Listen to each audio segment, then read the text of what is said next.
Greetings from the Erie Coast. This is Matt Shad. On this wonderful Saturday, I'm about to get out there right now. Currently, it was warmer last night. It was in the 50s. It stopped raining and this warm breeze blew through. It was supposed to snow, but it didn't snow. Now it's sun shining and roughly it cooled down. It's in the 40s now, the high 40s. But yeah, it's a beautiful day out there. Hey, I'm not here to tell you about this beautiful day. I'm here to tell you about those who did not have a beautiful day. Yeah, that's right, you guessed it.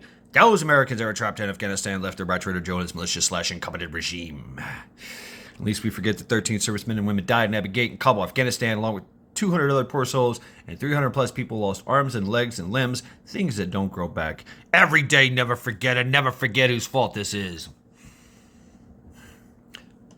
But there was hope. Charity.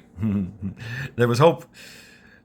These folks are still in country because it is a humanitarian crisis, and there are folks still trying to get out, foreign nationals and such that helped in the effort. And that it would be Task Force Argo, Task Force Pineapple, Project Exodus, Project Dynamo, Christian Coalition, Mighty Oak Foundation, just to name a few. Meanwhile, you know, I was a Marine back in the 90s. I was infantry grunt. And one of the great assets that we had as a infantry battalion was that we had scout snipers with us.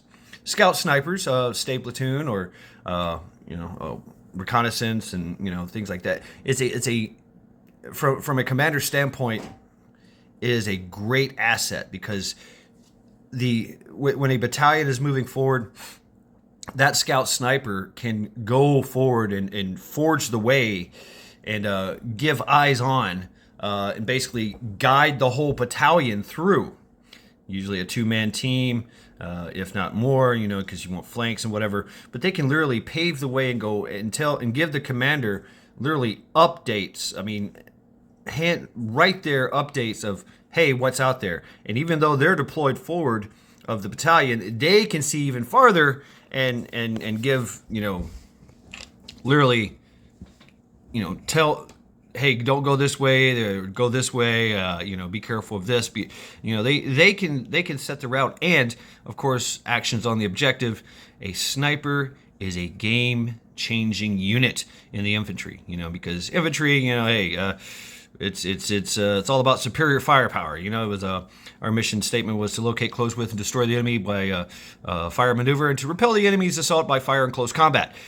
Stay platoon or scout snipers, they can literally end the fight right away with one shot. It's an amazing and of course all the intel and recon that they can do ahead of time. Well,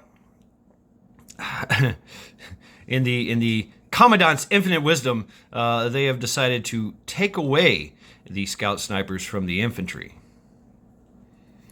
Now, the Marine Corps nowadays they're retooling themselves. They're retooling themselves for a more integrated type of warfare than before.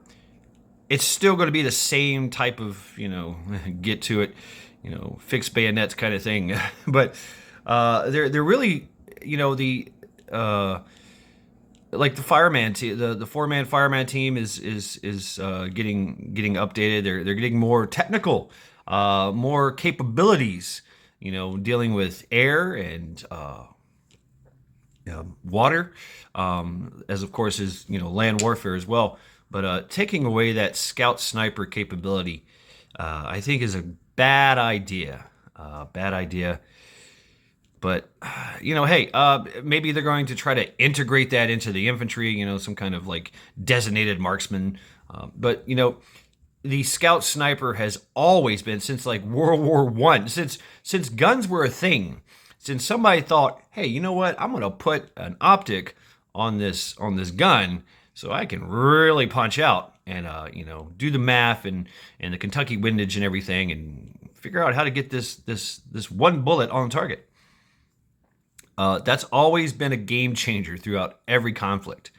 Not to say that they're doing away with Scout Sniper, the Scout Sniper program. They're just taking it out of the infantry toolbox, if you will. It's interesting. I'm on the no side. I say keep the state platoon. And you know what is the thing is that the state platoon, the scout snipers are made up of the infantry. So, for me, it was like, hey, yeah, so and so left and went to the NDOC, and now they're in state platoon. But you get to see them from time to time when they come back and go, hey, what's up, man? How you doing? How's beach living doing for you? Because that's where they lived. That's where they lived and operate there. And North Carolina was right there on the beach. They literally moved them onto the beach so that they can play major games. But hey, and man, the ghillie suits that I've made sitting in the barracks, just drinking beer and making ghillie suits, it's an integrated part of infantry is that scout sniper, and the camaraderie that comes from it too, because they were infantry. That's where they come from. So I don't know. I don't see the wisdom in this. I think that what they're trying to do is they're going to try to push the military, the Marine Corps into something more along the lines of like Halo. One guy integrated that has capabilities of an FO, of air to ground, ground to air, ground to naval, drones. I get it. It's the advanced warfare is always evolving, and the Marine Corps has always been on the cutting edge of such things.